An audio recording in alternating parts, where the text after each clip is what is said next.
নমস্কাৰ বন্ধুসকল, আশা কৰো ভালে আছে। ৰাজ্যৰ মহিলাসকলৰ কাৰণে এটি ভাল খবৰ লৈ আহিছোঁ। যিসকল মহিলাই ভাবি আছে যে 10,000 টকা পাব, আপোনালোকৰ সেই 10,000 টকা প্ৰদানৰ তাৰিখটো ঘোষণা হৈছে। কোন জিলাত কেতিয়া প্ৰদান কৰা হ'ব টকা, সেই বিষয়ে আজি এইটো ভিডিঅ'ত মই জনাম আপোনালোকক। প্ৰথমে মই আৰু এটা কথা ক'ব বিচাৰিছোঁ, আপোনালোক যদি মোৰ চেনেলত নতুনকৈ আহিছে তেন্তে মোৰ চেনেলটো ছাবস্ক্ৰাইব কৰি লওক আৰু লগতে থকা বেল আইকনটো অন কৰি লওক, যাতে পৰৱৰ্তী ভিডিঅ'বোৰ আপুনি পায়। বন্ধুসকল, আহক আমি জানি লওঁ যে 10,000 টকা প্ৰদান কৰা তাৰিখ যিটো আছিল সেইটো আপোনাৰ ঘোষণা হ'ল। এতিয়া আপোনাৰ জিলাৰ কেতিয়া প্ৰদান কৰিব, এতিয়া এই ভিডিঅ'টো যদি সম্পূৰ্ণ চাই আশা কৰোঁ আপুনি সেই তাৰিখটো আপুনি জানিব পাৰিব। তো প্ৰথমে আপোনাৰ 22 আগষ্টত দিব। 22 আগষ্টত দিব আপোনাৰ নলবাৰীৰ মহিলাই লাভ কৰিব সেই টকা।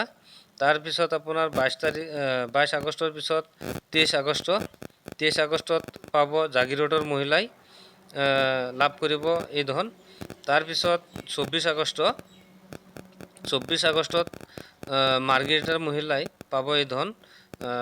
তাৰপিছত আছে আপোনাৰ 25 আগষ্টত ধুবুৰীৰ মহিলাই লাভ কৰিব পাৰিব এই ধন। তাৰপিছত আপোনাৰ 1 ছেপ্টেম্বৰৰ পাথাৰ কান্দিৰ মহিলাই লাভ কৰিব এই ধন।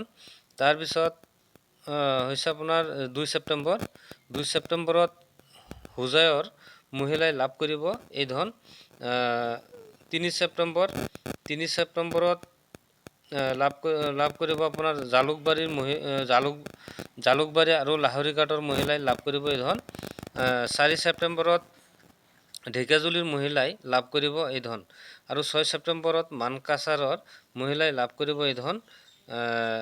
তাৰপিছত 16 ছেপ্টেম্বৰত গৌৰীপুৰৰ মহিলাই লাভ কৰিব এই ধন। 25 ছেপ্টেম্বৰত বিশ্বনাথৰ মহিলাই লাভ কৰিব এই ধন। আৰু 26 ছেপ্টেম্বৰত জোনাইৰ মহিলাই পাব এই ধন। তাৰপিছত হৈছে আপোনাৰ 27 ছেপ্টেম্বৰত তিনিচুকীয়াৰ মহিলাই পাব এই ধন। তাৰপিছত হ'ব 28 ছেপ্টেম্বৰত ৰংখাঙৰ মহিলাই পাব এই ধন। বন্ধুসকল, আশা কৰিছোঁ বুজি পাইছে যে 10,000 টকা প্ৰদানৰ তাৰিখটো ঘোষণা অসম চৰকাৰে কৰিলে। কোন জিলাত কেতিয়া প্ৰদান কৰা হ'ব সেইটো মই কৈ দিছোঁ।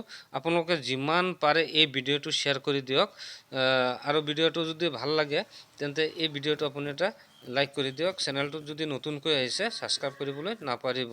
ধন্যবাদ।